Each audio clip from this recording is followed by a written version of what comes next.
Welcome. Welcome to this very special event in the life of Lehigh University. Blessings to you all. As we gather, listen, learn, love. These words have guided us in all we have done to prepare for this event. These words guide us today.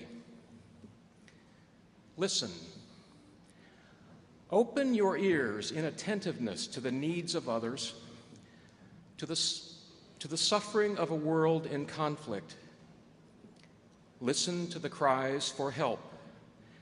Listen for the voices of hope and laughter, the voices encouraging dialogue and negotiation, the voices calling for understanding and peace through nonviolence. Listen in the silence of your own hearts to the wisdom of the heart. Open your ears. Listen. Learn. Open your minds to the wonder of the world and the mystery of the human heart. Learn through experience and engagement with others, with the teachers who can present themselves at any moment, even the unexpected one. Learn the simplicity of compassion and the complexity of life as you experience it physically, intellectually, emotionally, ethically, spiritually. Open the mind. Let wisdom be the prod and wisdom the goal. Learn. Love. Open your hearts to love. Love. That energy in the universe that moves us in its creative throw toward greater unities. To love is to find connection and interconnection and inner connection. To love is to accept responsibility, each for all and all for each one. Love is patience and kindness, peace and joy. It is the secret of happiness, the hope for the world. Kindness, compassion, love. Open the heart to love through love.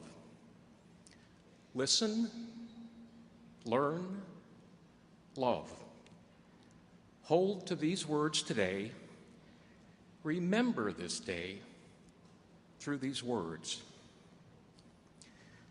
Blessings on you all, and peace be with you. We are now gathered together. It is now my honor to introduce to you the chair of the Lehigh University Board of Trustees, Mr. Daniel Smith.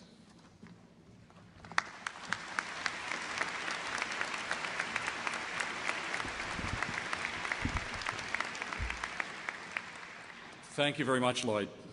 On behalf of the Board of Trustees, our students, faculty, staff, and administration, I would like to warmly welcome His Holiness, the 14th Dalai Lama, to Lehigh University and our community of learning. Your Holiness, we offer you our friendship, our thanks for your presence among us today, and our gratitude for all you do to make this world a better place, a home for us all, a home of peace. I would also like to extend a welcome to all our guests who have chosen to be with us this afternoon to learn from His Holiness. We appreciate the opportunity to host members of our extended Lehigh community on this important day and hope that it is both meaningful and enlightening for all of you. It is now my pleasure to present Alice P. Gast, President of Lehigh University.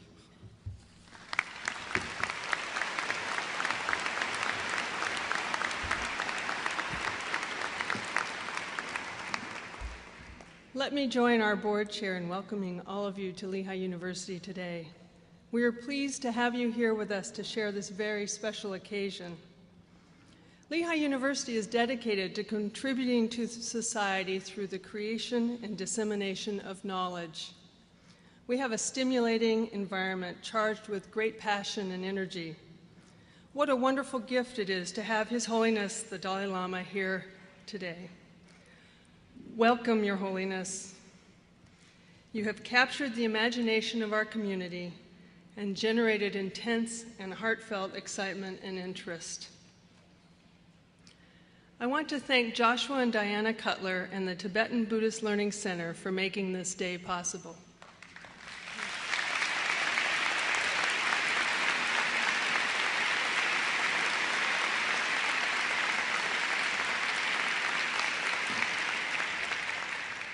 Our relationship with the Cutlers and the Learning Center is something that we value greatly. Fundamental to Lehigh's mission is to advance learning through the integration of teaching, research, and service. This momentous event has enabled us to advance our mission in so many important ways. For the past 12 months, our campus community has been immersed in lectures and readings on topics ranging from geology of Tibet to the history of women in Buddhism. Our students, faculty, and staff have been exposed to various cultural aspects of Tibet and Tibetan Buddhism. I am very pleased that this learning has been met with great enthusiasm by our campus, as well as the larger community in the Lehigh Valley. The advancement of learning is raised to a much higher level today with a lecture by one of the most revered spiritual leaders in the world. His Holiness the Dalai Lama's background is both fascinating and inspiring. You will enjoy reading about him in your program, so I will only briefly touch on His Holiness' moving life story. Born on July 6, 1935, to a farming family in northeastern Tibet, His Holiness was recognized as the reincarnation of the Dalai Lama at the age of 2 and began his monastic training at the age of 6. As a 15-year-old boy in 1950, he was called upon to assume leadership of his homeland after China's invasion of Tibet. Almost a decade later, His Holiness was forced to escape to India.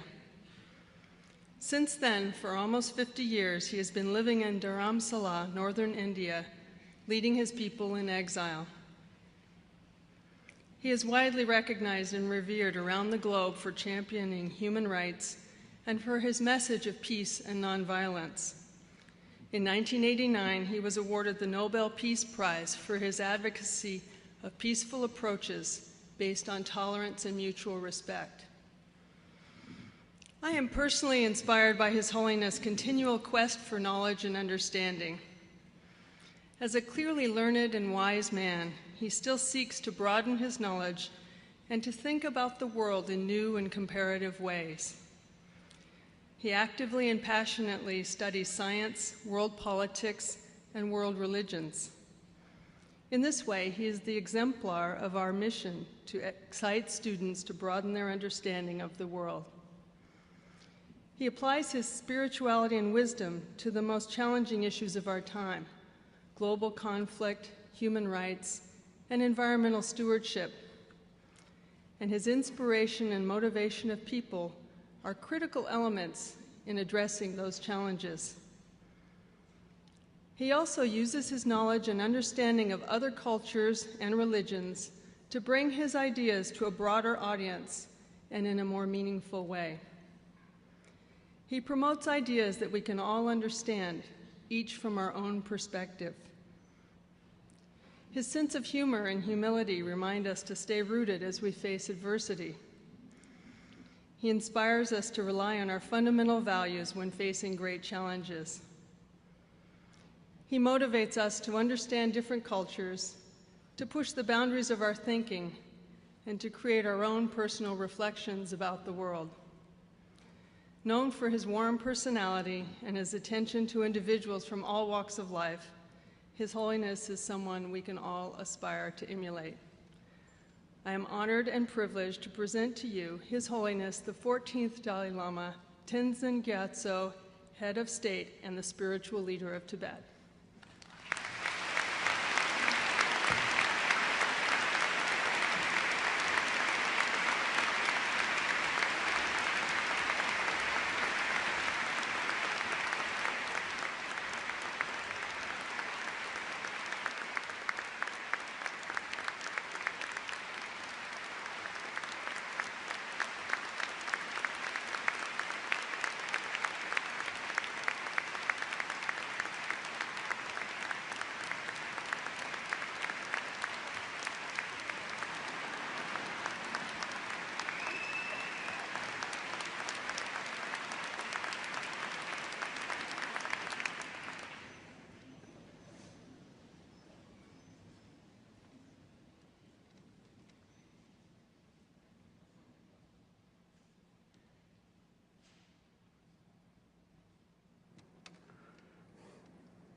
respected President, and the other scholars, the other academicians, and perhaps some student here. Yes, I think must be some student, and some guest. And I think general public audience. In any way, all these are essentially human brothers, sisters.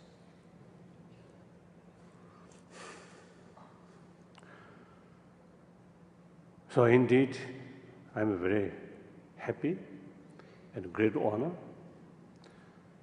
to share some of my ideas, my experience, my thoughts to you,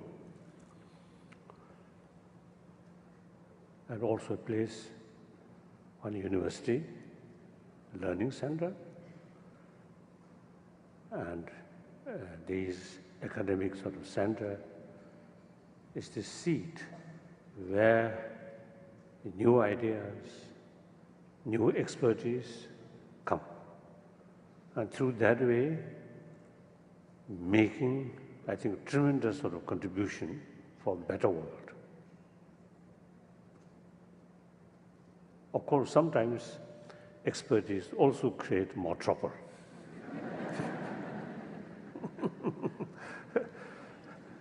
So that's a fact. I think the 20th century, because of our expertise or this knowledge, so destructive also immensely increasing.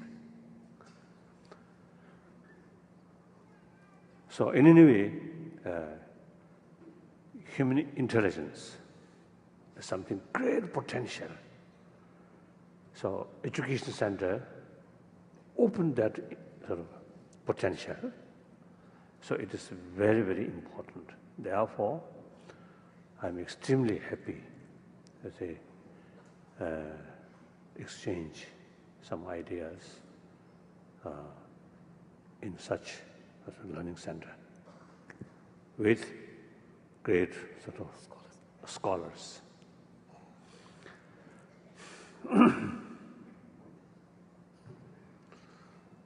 Now, I really like, you see, the three words: listen, learning, love. So I think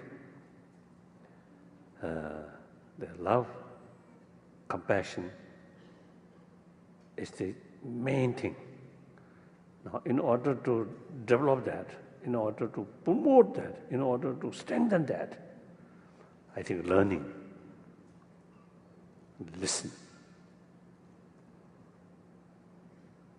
Otherwise, out of negative feeling or anger or jealousy, listen, learning, and how to cheat, how to bully, how to take advantage.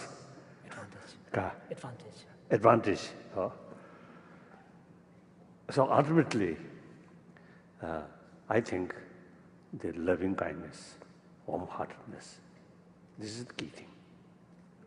So anyway, unfortunately, many trouble which we are facing is essentially man-made problem. So anyway, that's unnecessary. But nobody wants more problem. Therefore, nobody, I think, deliberately create more problem. But because lack of compassion. Compassion usually brings genuine sense of concern of other, well-being of other. With that sense of responsibility come. Then all our knowledge, all our ability, then utilize for constructive way. I think many problems we are facing not due to lack of knowledge, not due to lack of expertise, but lack of warm-heartedness. This I feel. So, our team has generating good heart. Generating good heart. Now, firstly, I want to mention my basic commitment or thinking. Number one commitment is promotion of human value. Human value means the thing which supporting our survival and supporting our happiness, our happy life. These things I consider value. And also these, such a value by nature, that I call basic human value.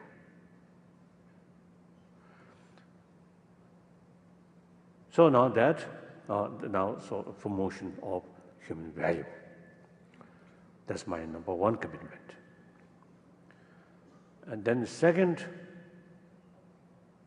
then I'm talking as a believer, as a Buddhist.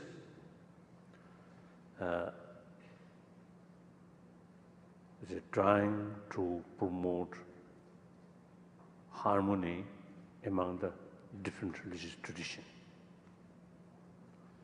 So these two things are my lifelong commitment. Till my death, I committed. Then another responsibility or my commitment is about Tibet. That not happen voluntarily, but because of my name and because of Tibetan people's hope and trust. So I got this responsibility.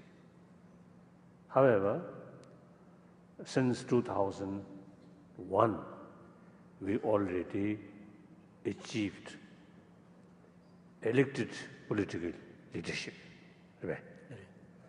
So since then, my position is something semi-retired position. So the real decision in his hand, not in my hand. I'm acting like senior, most respected advisor.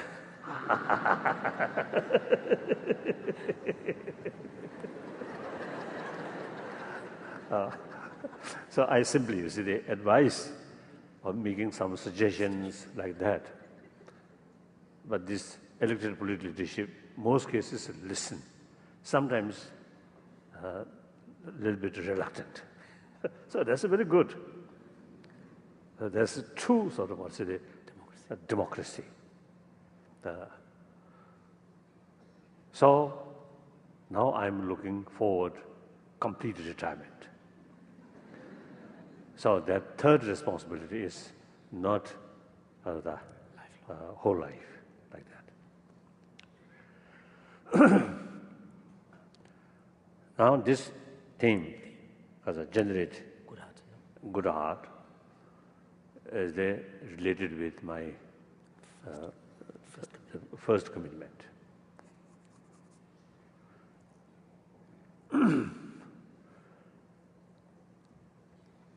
Obviously, in our daily life, when your mind calm, peaceful, and then your whole mood positive. And with that, even you face some difficulties, you can handle much better. Other hand, if your mood bad,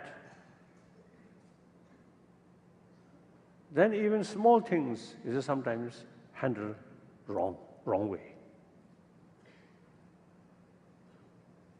because is your mood not calm, then sometimes fear, irritation, these easily come. Then once the irritation, too much irritation, angers develop, then our normal sort of brain function then much disturbed. So a person who fully develops strong anger, then during that period, he or she, you see, cannot see the reality properly, because much then exaggerated or mental projection. So therefore, calm mind is very important.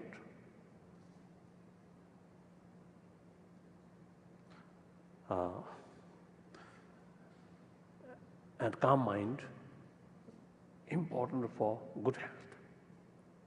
And calm mind, very important for create peaceful atmosphere within the family or within the community. With calm mind, your sleep better. Your digestion also better.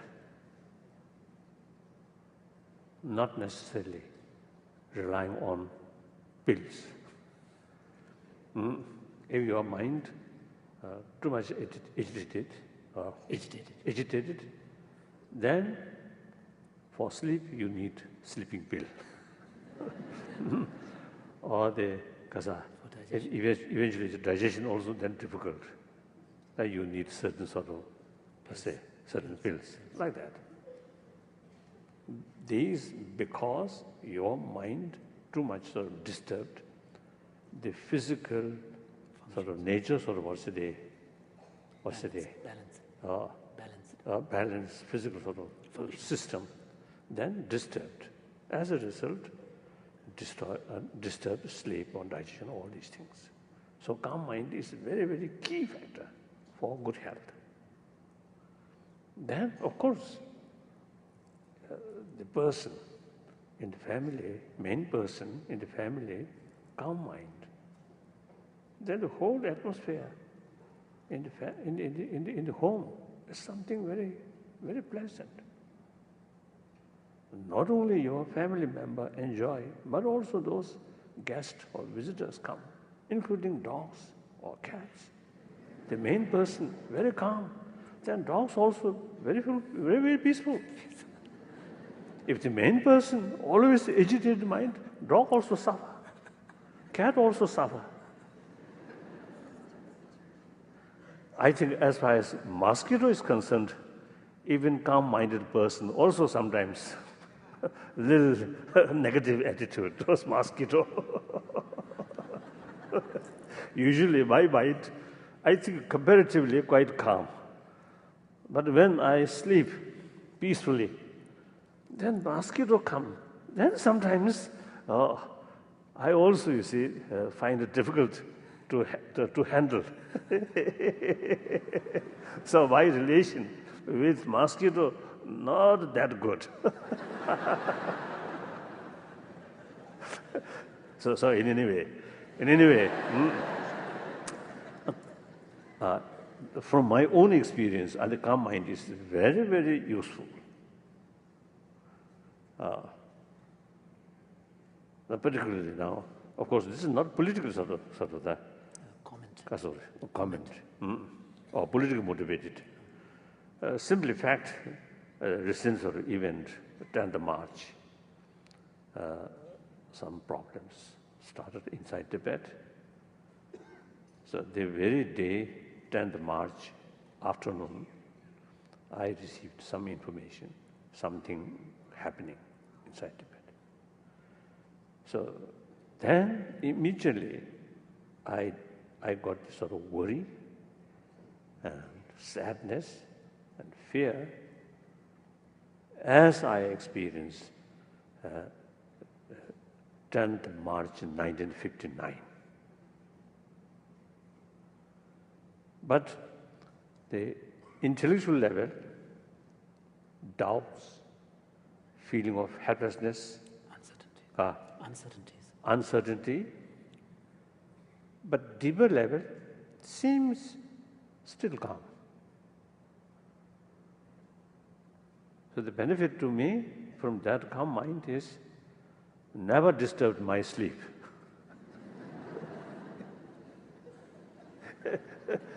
So that's one advantage.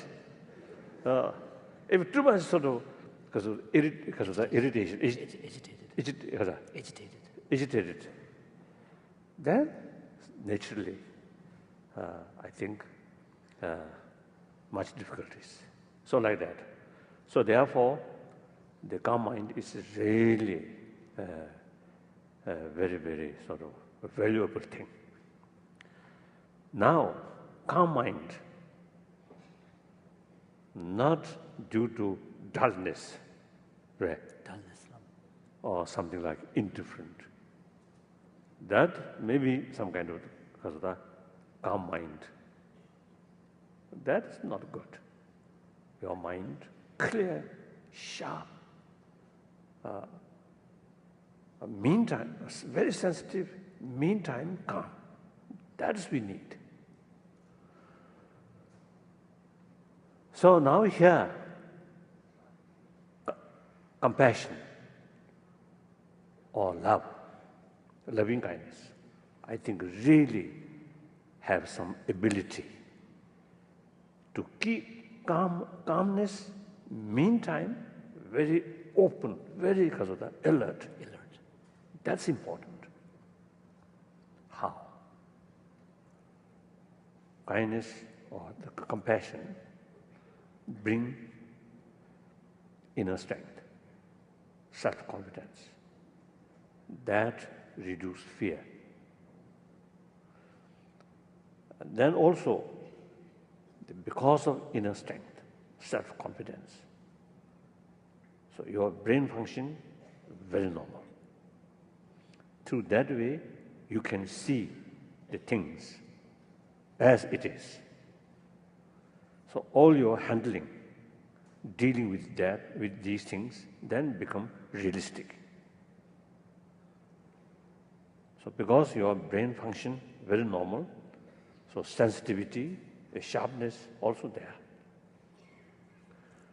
I think that's important. So therefore, your word, love, is the key thing. Now, love or compassion. There are two levels. One, affection or compassion, is biological factor. Because the very nature of our existence,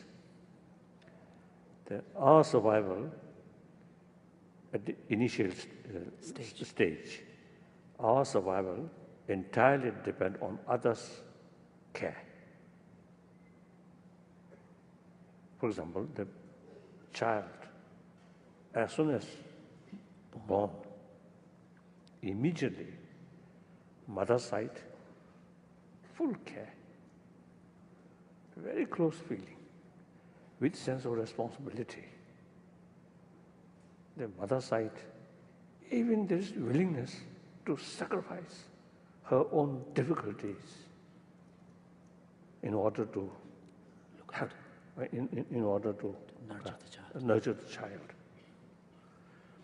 The child's side also, as soon as born, no idea who is that person. But biological factor immediately rely on that person. We can notice dogs, cats, when they are small baby. I noticed one many years ago in Lhasa. I noticed one small baby or dog. At that time, eye not open. But then they were seeking, Teeth, yeah. teeth, breast. Or breast. Oh. Then you see that small baby without eye, go like that. And then find that small thing. then sucking, very peacefully. So that's nature. We human beings also like that. Almost like animal, small, baby. But as soon as the mothers, that small thing is to come, they feel very happy, secure, isn't it? So according to scientists, medical scientists, that after birth, next few weeks, the simply mother's physical touch, the child is most important factor for proper development of the brain of the child. If child remain separately, very bad. So just keep. Even animal also like that. So again, some scientists tested the monkeys, young monkey, separated from their mother, some put together. Then afterward, they noticed those young monkeys who separated from their mother, always bad mood, always quarrel or fighting. Monkey with mother, much playful, calm, peace. So we also say. So, according to theistic religion, God created such a way. So therefore, these are biological factors to show a close feeling that we call affection. So biological factor, nothing to do with religion. Basic human value. Now that level, whether educated or uneducated, or religious or non-religious, all you see have same. But then that affection, compassion, is actually biased and much depend on others' action or attitude.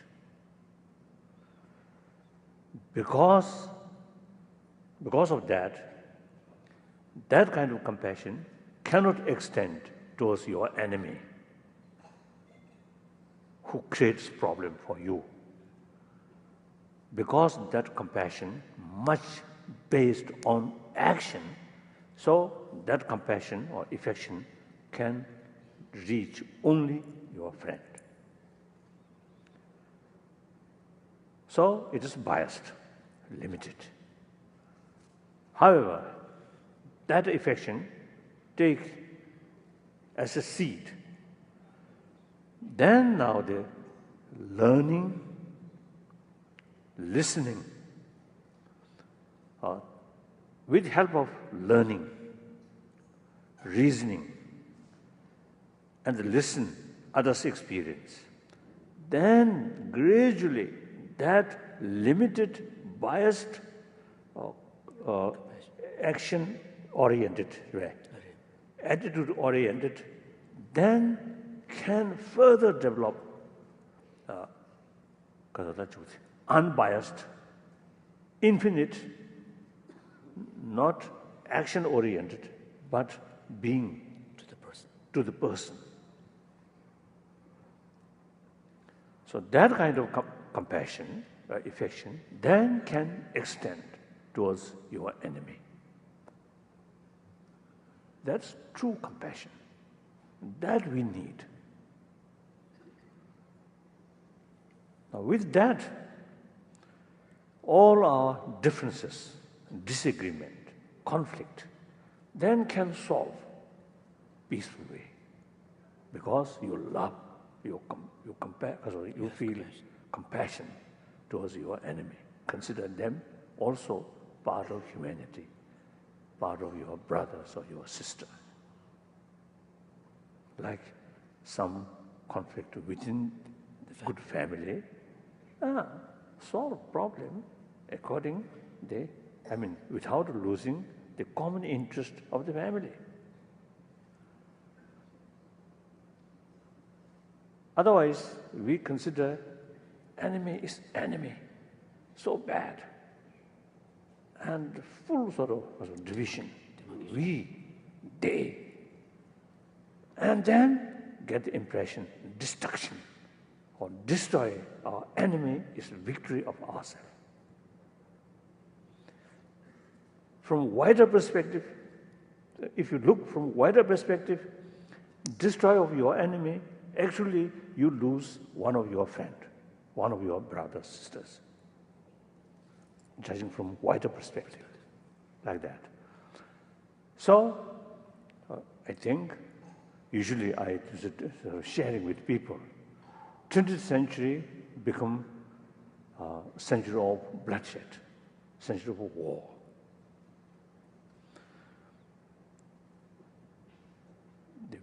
The method, violent method, some temporarily solve some problems, gain some victory, but never solve real problem. So today, now beginning of 21st century, every new problem such as terrorism, now these things happen. These are not just simply accidentally happen, suddenly happen, but due to certain sort of certain resentment which cultivated in 20th century or even before, like that. So therefore, now out of our experience, or now learning or listen, we get some kind of conclusion. No matter what your motivation or your goal, method should be non-violent method. If you involve violent method, you may solve one problem, but its side effects is immense. It creates another problem. Non-violent method, even you not solve 100% sort of satisfactorily, but no side effect. So therefore, this 21st century should be century of dialogue. Any problem through dialogue should solve through that way. Now for that, then with that, we need two kind of disarmament. I usually sharing with people. External disarmament, internal disarmament. Weapons itself you cannot move, but used by human being. So ultimately, in order to develop external disarmament, first we need internal disarmament. Fear, distrust, hatred, anger, or too much jealousy, too much self-centered economies or interest, these brings violence. Conflict. And therefore, firstly, we need reduce these negative feelings. The countermeasure, fear, these things are compassionate attitude. So practice or promote compassion is something like inner disarmament. And through that way, external disarmament which you can achieve. Now these things, I feel, my generation, most of our professors, I think my generation, we belong 20th century. Now we are ready to say goodbye. Now this young generation, these young students, of course in the front line, most of my generation, I think.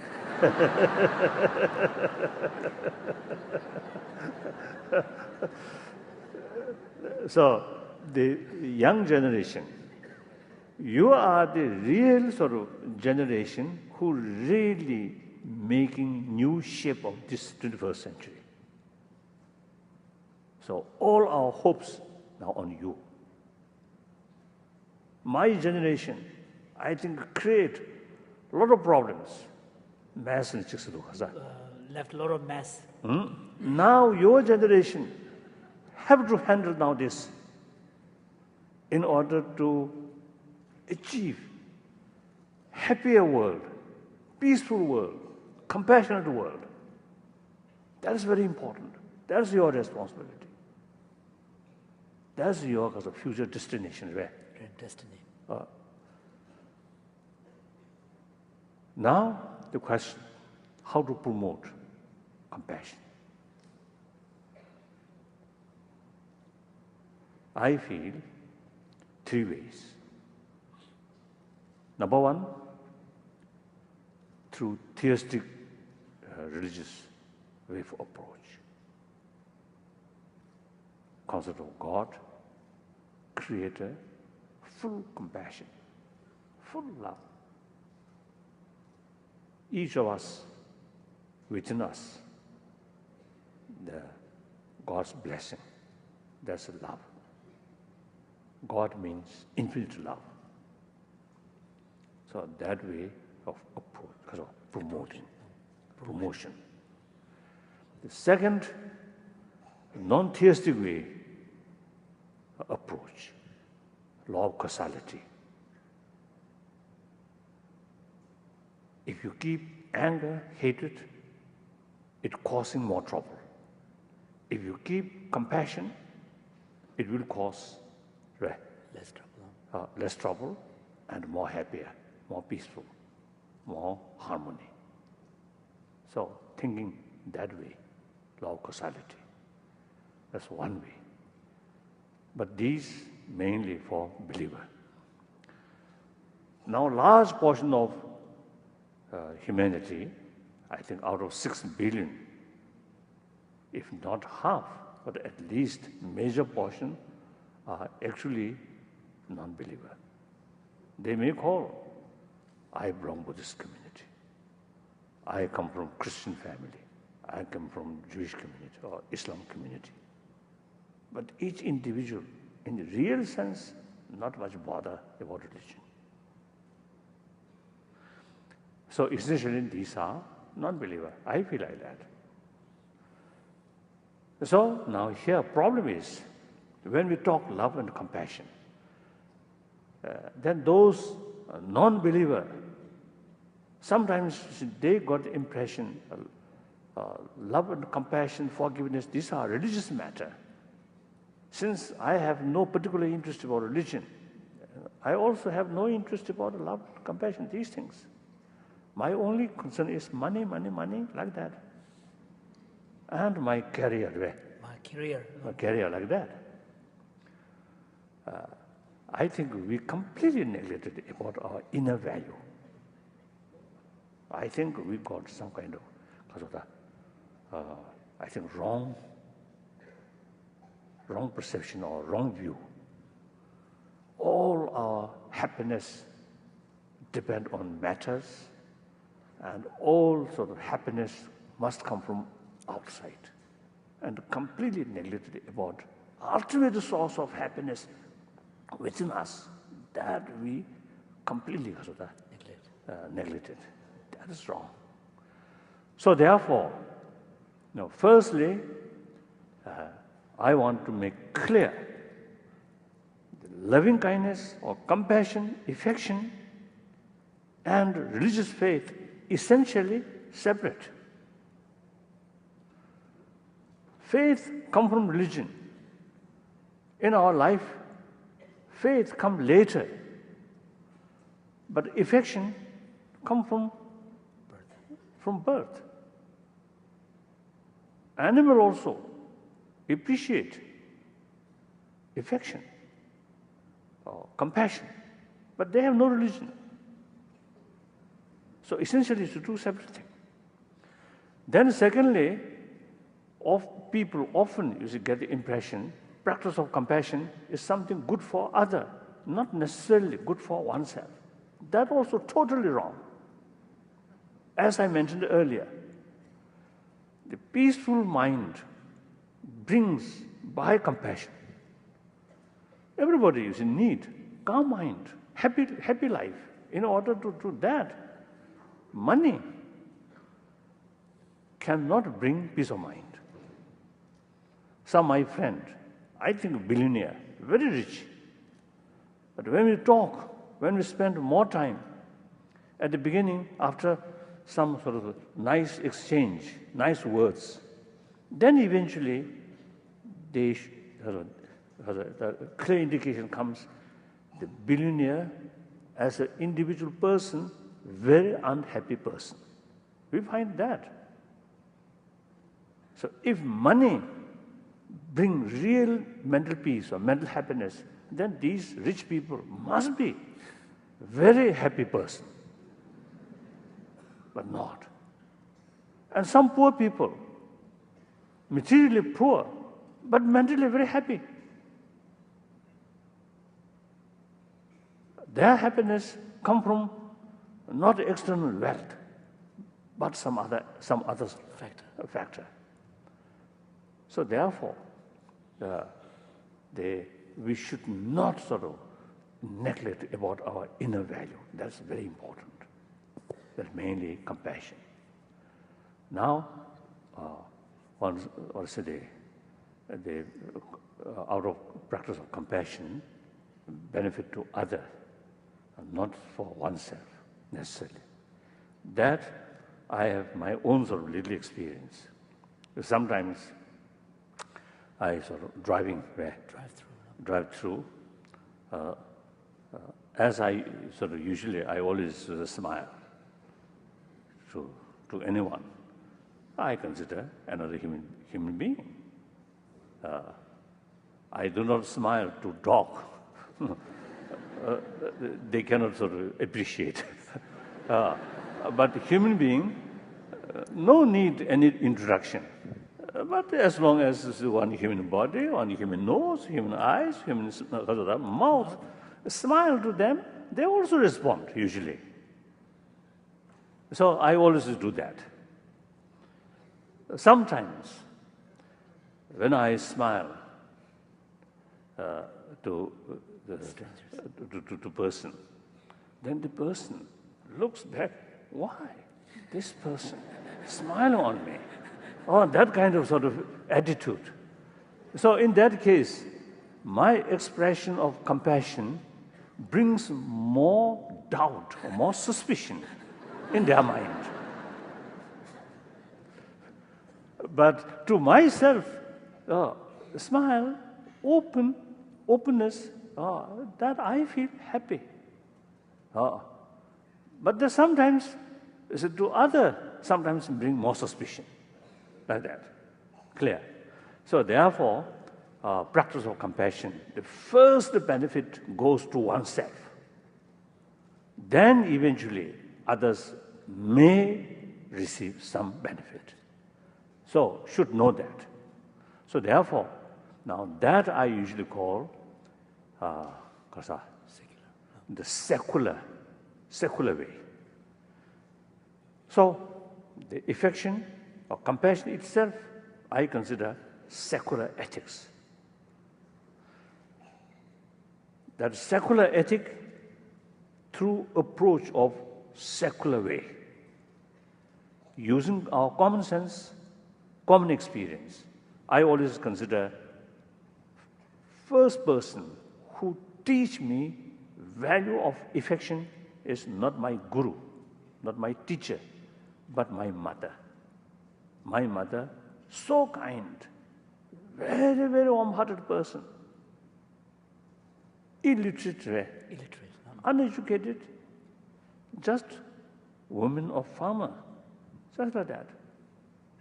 But very warm-hearted person. So I always feel today's certain amount of my compassion, this actually original seed come from my mother. So here, I think few thousand people here, all come from mother. all now today survived because of one's own mother's care or someone else's care. It's a fact. So we all have same potential to develop more warm-heartedness. No need, not necessarily, see, religious person, even person who very critical about religion. These people also need compassion. That's very important. So that's the through reasoning, using our common sense, common experience, then you can bring firm conviction, value of affection, a good heart. So that's about my talk. Now some questions. So if you, if you feel, some point, then please think more, experiment. Then you get some deeper experience. If anyone who feel these, nothing interest, nothing important, then just forget. No problem. Thank you.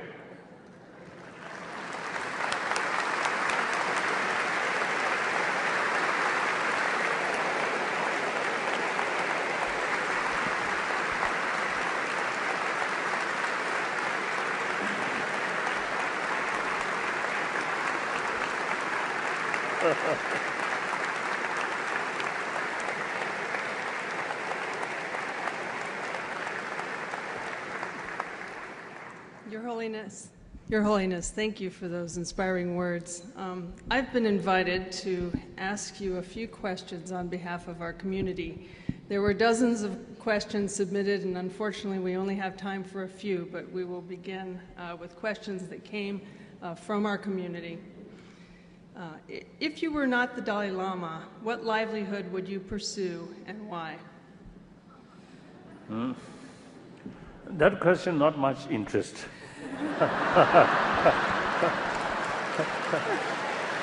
but in any way, if I carry normal sort of way of life, most probably engineering. My hand.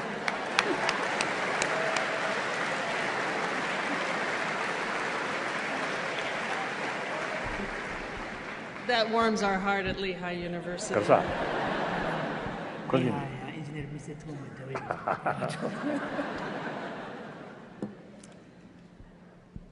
Why do you think there is so much anxiety, depression, and general unhappiness in America today?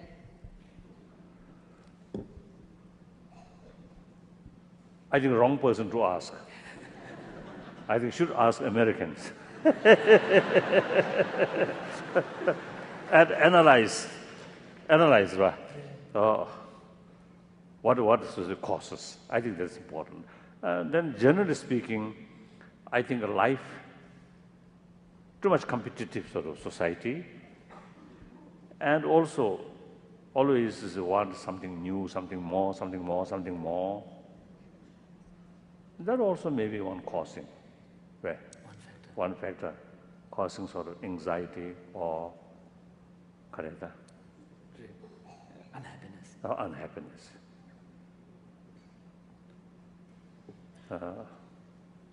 But then, in modern society, sometimes I get the sort of impression or feeling, something like big mission. You are part of that. So once that a big mission, moving, you have no sort of power of control. You have to go that way. So then sometimes your life become boring, but have to go that way. Then more anxiety, more frustrations, that also happen.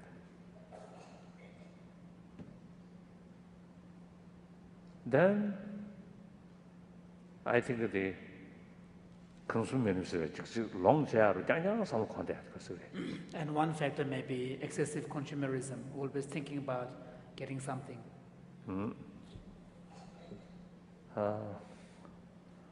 Many years ago, I think more than 20 years ago, one occasion in Japan, I told some interviews, I expressed that you Japanese people, since after Second World War, due to your own effort and also some others to help, they say the economy development very rapidly. But if you expect, take for granted, every year increasing growth, then one day you may find difficulties. So there is limitation. So exactly after a few years, then economy, some difficulties, this is happen. Then some, even I think suicide also is to take place like that. So your economy, your lifestyle, you are richest nation, I think consuming most. In any way, the material values, there's limitation. If you are a millionaire, you want to be billionaire. You become billionaire, still you want more like that. So without contentment, you always feel something lacking. And too much competition. And too much ambition. All your hopes and ambition may not materialize. Then frustration, anger.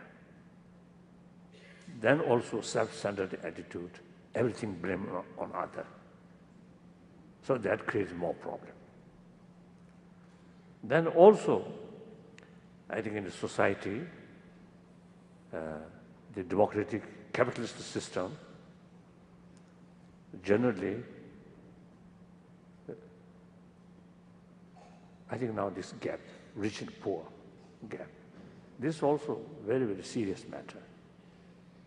One time in Washington, one public sort of talk, I mentioned this, the richest country's capital, still here,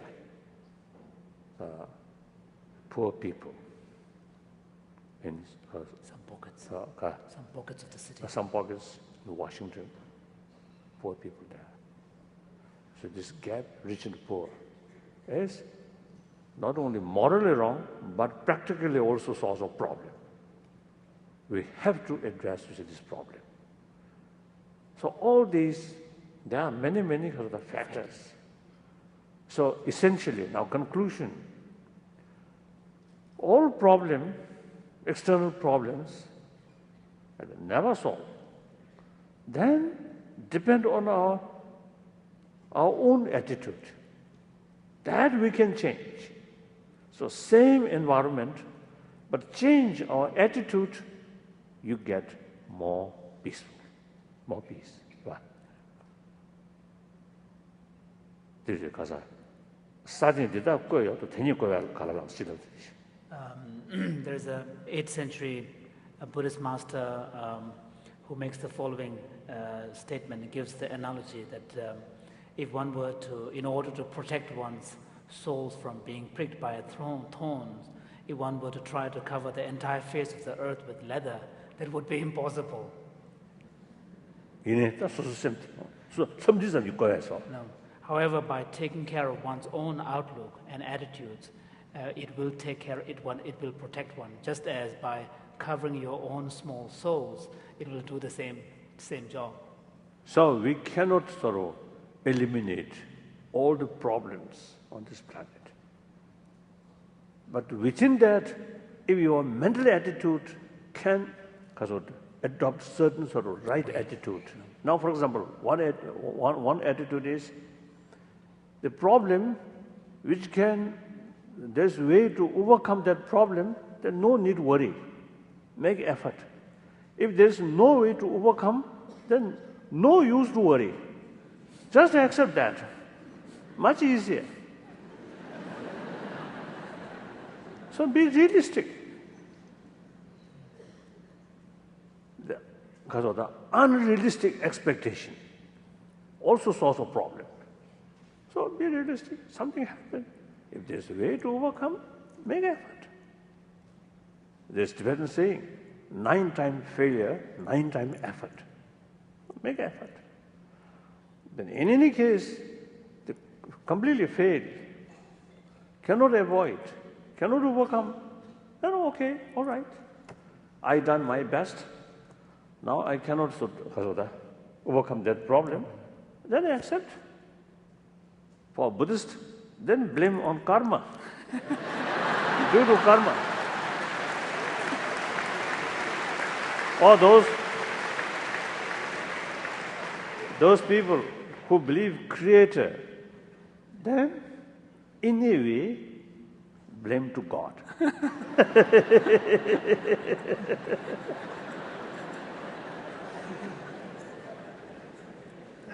Next question, yes. Is it possible to exist as a sovereign nation in today's world with a policy and deep-seated belief in nonviolence for all situations? Sovereignty.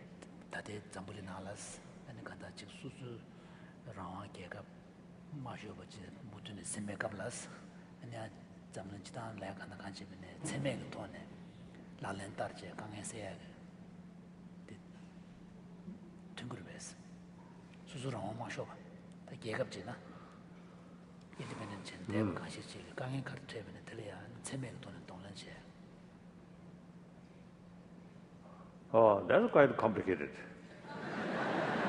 Now, basically, I believe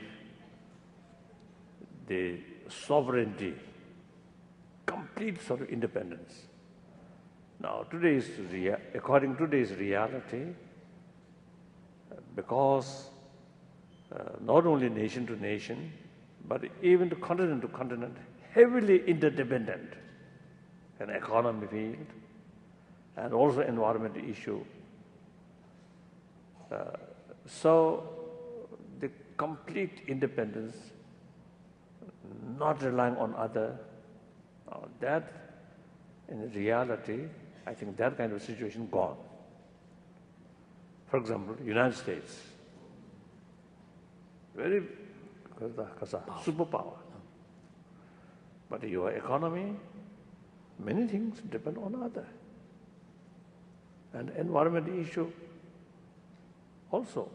United States, most powerful nation, but you cannot solve the environment issue unless whole world work together in the spirit of full cooperation, like one country, one community. That is highly necessary.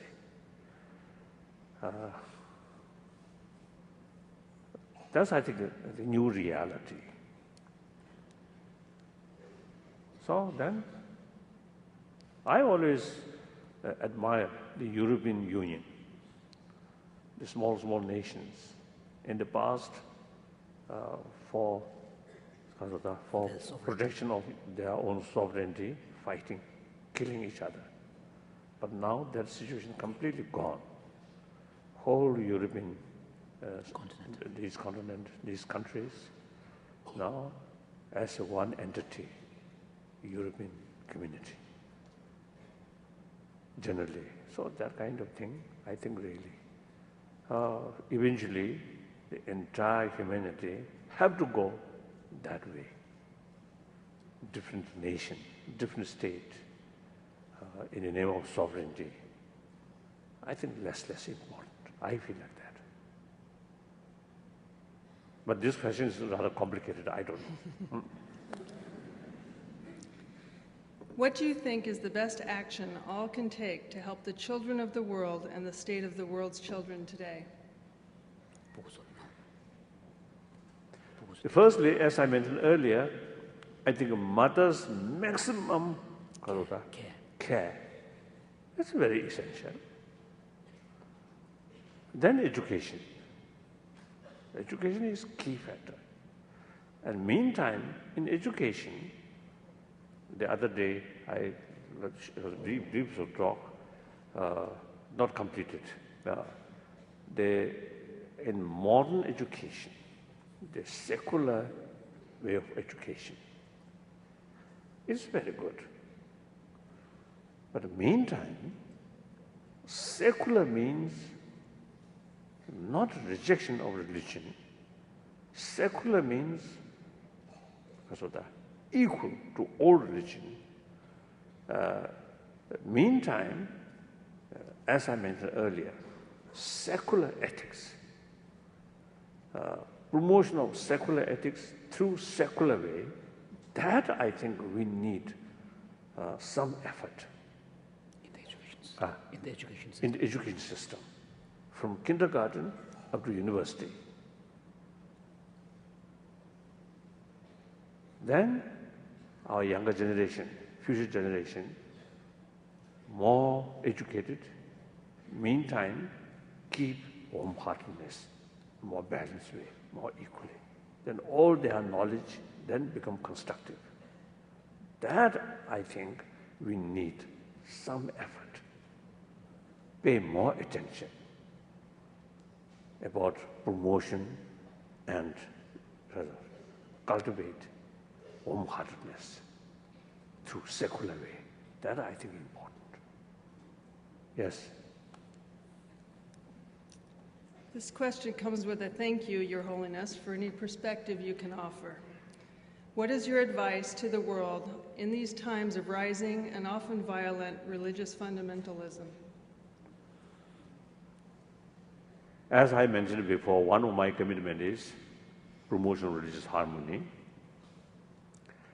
Usually, since I think since 75, I carry some sort of method. One method, meeting with scholars from different traditions, exchange what differences, what similarities. When we find differences, for example, theistic religion, non-theistic religion, there is differences, fundamental differences. Then these differences comes, then further investigation, further discussion. What is the purpose of this different approaches, different approach or different philosophy? Then I think conclusion, different method, but same goal, betterment of a human being. That's number one. Number two, meeting with practitioner, exchange their deeper spiritual experiences. It is really very, very helpful for my own experience as a result of meeting with late Thomas Merton. My sort of understanding about Christianity, then much changed. And also one occasion, in a few occasions, one example, in Spain, I met one monk, Catholic monk. I was told that monk stay as a hermit in the mountain 5 years. So when I visited that, the Montserrat, monastery. I think Barcelona. Near Barcelona. Near Barcelona. So when I visited there, that monk came to see me.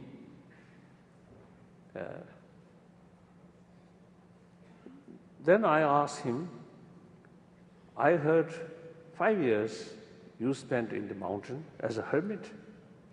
And what kind of practice you are doing? Then he simply answered me, meditate on love. When he answered that, in his eyes, some special significance. So, theistic religion, he is theistic follower. Same, wonderful. So that's very, very helpful.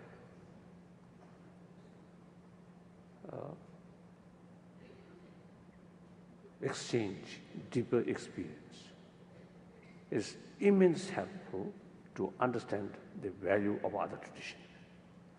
And also like late Mother Teresa, and also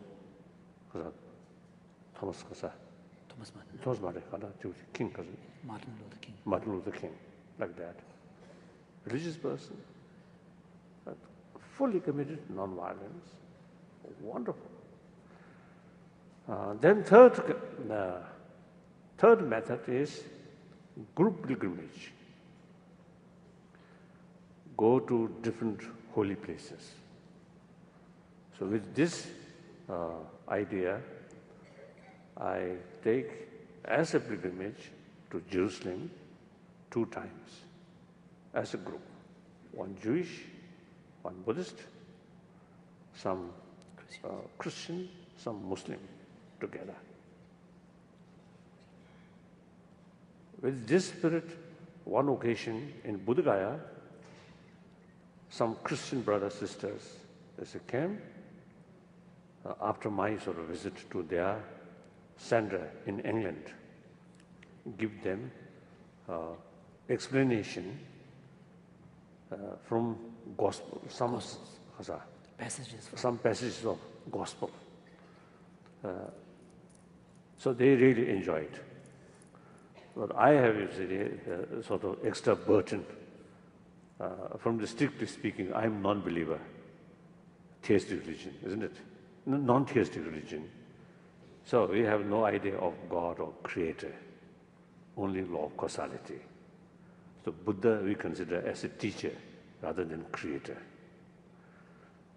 But then such a person who trained like that way, who practiced according to that, now teaching or explaining to believer, to Christian brothers, sisters about God, about creator. It is rather it's a complicated sort of work, but you see, it became very successful. So after seminar, many audience really feel they appreciate it. Very much appreciate. They much sort of their understanding about God is now much deeper. That kind of thing. So as a result, they also came to India. Then a few days seminar. So each morning, the Christian brothers sisters come to Bodhi tree in Buddha Gaya. Each morning, half hour silent meditation together with Buddhist, Christian brothers sisters. Then last day, some Muslims, some Hindus, we all sit together and some meditation. And because of receive some kind of special sort of feeling, very good. So that's one method. Then fourth method, like Assisi meeting. Leaders of religious tradition come together, speak one voice, peace, spirituality. So these certain sort of method, certain way to promote religious harmony. So, for example, I just received the 8th. This month, or 8th, 9th, 2 days I spent in Ajmer in Rajasthan, the most holy places of Sufism, Islam. So the few 100,000 people there, a lot of crowd, and heat, climate now summer, very hot, humidity, and a lot of people. So smell not very good, but very, very, very holy, very, very holy. And I, a Buddhist monk, this Buddhist robe, and Muslim hat, on a white hat, and I joined with their prayer. I'm non-theistic, so religious follower, but certainly I admire these theistic religion, and in this case, Islam. They are wonderful Islam people. Very warm-hearted, very sensible person. They are. That's the protection of Islam. Some mischievous people, that's the exception. Mischievous people is concerned, among the Christians also mischievous people, among the Hindus also mischievous, among the Buddhists also mischievous. Everywhere, some mischievous people, always there. These few mischievous people cannot represent whole system or whole traditions. So we must make distinction. So sometimes in the West, some impression, that Islam, whole, something militant. It's totally wrong, unfair. So therefore,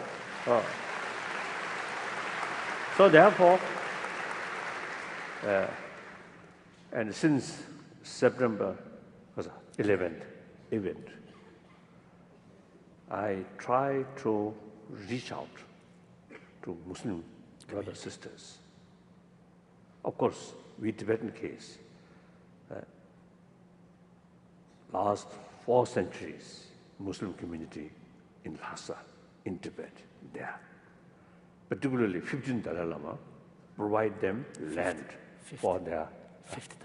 15th, 15th, oh, then mistake. 5th, not 15th. 15th not yet come. Whether come or not, I don't know. 5th Dalai Lama provide land for their mosque, like that. So, since my childhood, I have one story. The 13th Dalai Lama, you see, kept some pocket watch. There are many watches, some gold watch, or some gold watch with Russian Tsar's emblems are there. Or even his own picture.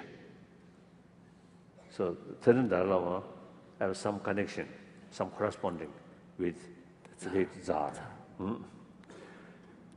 So, I found, you see, these watches, pocket watch. Then sometimes the pocket watch, you see, some damage. And then one Muslim, he considered as a great technician to repair watch. So I brought him, then I chat with him. Then he advised me, a person who carry pocket watch in pocket should feel in your pocket one egg. Be careful. He mentioned he indicates I'm too much careless. So since childhood, I know those Muslims very, very gentle. So therefore, emotionally also, when you see some people, you say Islam is something militant, it is, I really feel it's bad. So therefore, I try to reach out. So my recent sort of visit to the Muslim holy place, I felt, some hardliner Hindus may criticize. May be offended. But then later, I was told, many Hindus also, you see, Appreciate. Like that. So, that way, bring closer. Now here, Indian Muslims, or basically India's sort of the Spirit. also the different religious community, very, very harmonious. The religious tolerance, religious ahimsa, through centuries, remain very alive. I think that's really good model for rest of the world. I think we must promote that tradition. Could you just say that? That culture. That culture. I think it's very useful. Then, finished.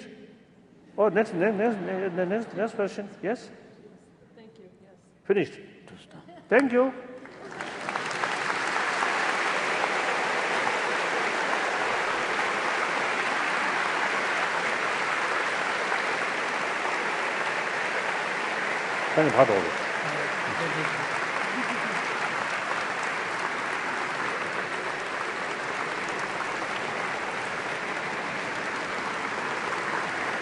Thank you.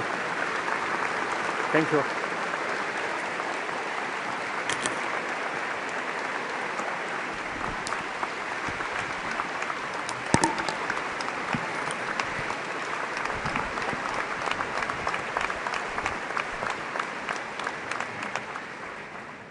Thank you again, Your Holiness, for those inspiring words. Conferring an honorary degree is among the highest forms of recognition an educational institution can convey. His Holiness has received many such high statements of admiration. Lehigh University honorary degrees recognize outstanding contributions to the world by women and men who have distinguished themselves in their fields. We award these degrees very sparingly to those whose integrity, intelligence, and distinction merit exceptional recognition. Equally significant, honorary degrees also establish the recipients as inspirational role models for students and others to emulate. I would like to ask Your Holiness if you would please join me at the podium.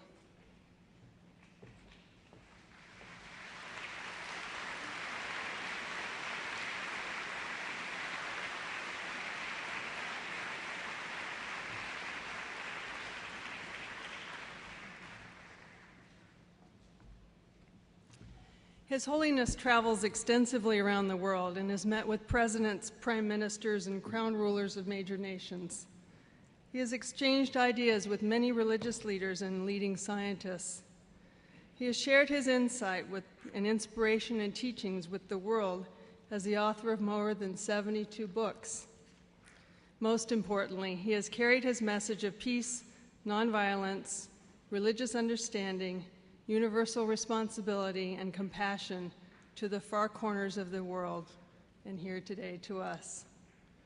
On behalf of the entire Lehigh community, I am pleased and privileged to recognize the leadership and inspiration of His Holiness the Dalai Lama with an honorary doctorate of humane letters.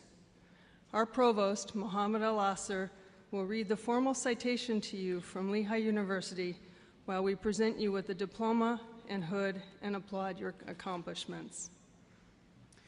Your Holiness, Tenzin Gyatso, the 14th Dalai Lama, for all you have done in the adventure of your life as simple monk and global citizen, as leader of your beloved Tibetan people, and as champion of all who in suffering world experience the hurt of injustice, for the wisdom you have offered the world as a teacher, as scholar to dispel the ignorance and misery, for your advocacy of human rights and your call to peace through negotiation and nonviolence, for your teachings and your many books, and for your healing presence, and for your reminders of the profound truth to be found in simple truth.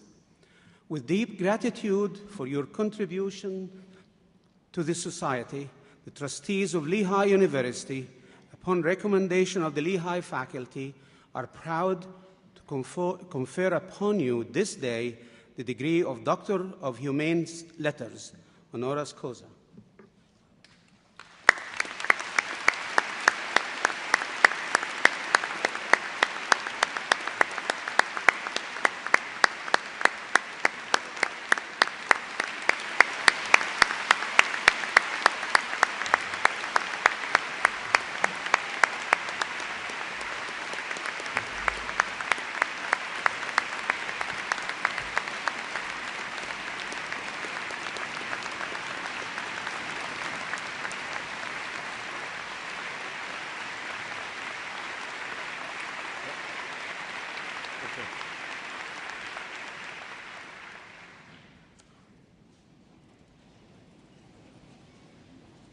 So, thank you very much.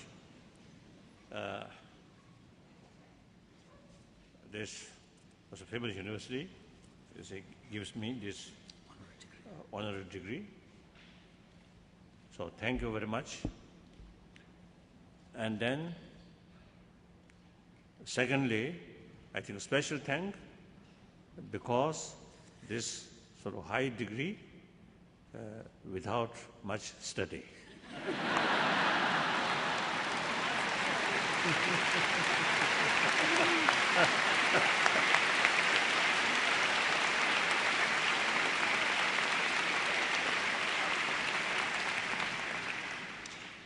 So sometimes some university makes me a professor, honorary professor. So then I usually describe a hopeless professor. Because firstly, my knowledge is very limited, and then secondly, I'm lazy. If, as a professor, give some lecture, then need homework, but because of my laziness, very difficult to make homework. So therefore, I describe myself as a hopeless professor. So in any way, I really feel great honor to receive this kind of degree, honorary degree. Thank you very much. Thank you.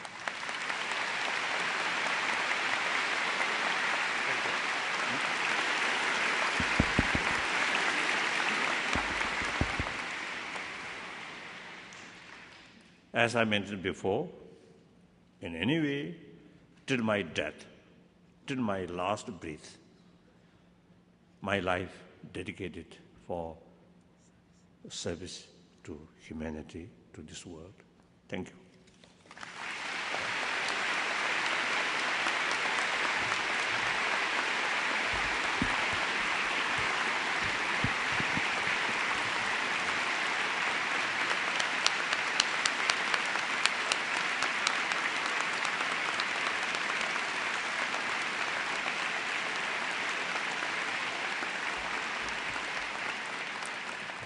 We have one more gift. It is now my pleasure to introduce Lehigh University Choral Arts. These talented students and town residents serve as wonderful ambassadors for our university whenever and wherever they perform. Over the past year, they have researched and learned a number of Indian and Tibetan pieces. Today they will present Gate, Gate, Behold from Lou Harrison's setting of the Heart Sutra, Lokoro Sutro, under the direction of Dr. Steffen Sametz, Professor and Ulrich Chair in Music. Their presentation is in honor of His Holiness the Dalai Lama. Please help me welcome Lehigh University Choral Arts.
Thank you. Thank you again, Your Holiness, for the gift of your presence and your inspiring and insightful teachings. I hope that this event has brought us all to a deeper appreciation of the spiritual values central to all Buddhist teaching that all people of goodwill can and should honor.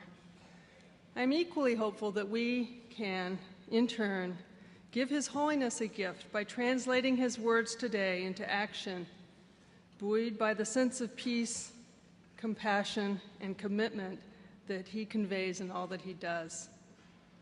Today's program is the product of much hard work by many, many people.